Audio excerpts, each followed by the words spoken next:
स्वागत छ मेरो भिडियोमा। आज सुर्खेतको मौसम यस्तो शीतल छ। हिजो अस्ति धेरै नै गर्मी थियो। सदा चाहिँ आज दैनिकी काम पनि सुरु भएको छ।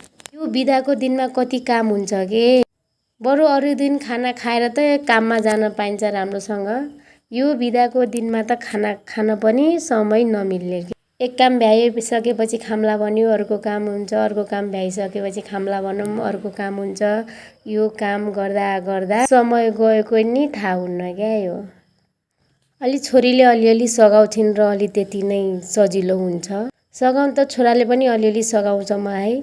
खाना पकाउँदाखेरि तरकारीहरू काट्दिने, भाँडाहरू धोइदिने काम गर्छ।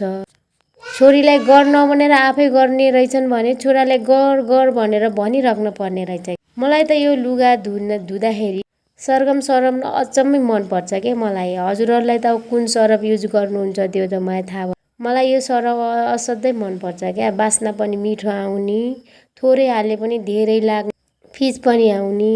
लुगा धुँदाखेरि क्या फिज आएन भने मलाई लुगा धोएकै जस्तो लाग्दैन के मलाई। फेसबुकलाई पनि क्या ओरिजिनल भिडियो नै मात्रै चाहिने अरे के। अरू भिडियोहरू हाल्यो भने पर्सेन्टमा झारिदिन्छ के, तल झारिदिन्छ। ओरिजिनल भिडियो हाल्यो भने चाहिँ मात्रै त्यसलाई के बढाएर राखिदिन्छ क्या। अब यति नै लुगा धोइसकेपछि खाना बनाउन सुरु गर्न पर्यो, खाना त खान पर्यो, कामै गरेर त भएन।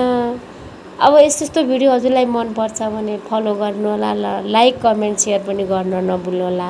हस् त बाई बाई। ओके, अर्को भिडियोमा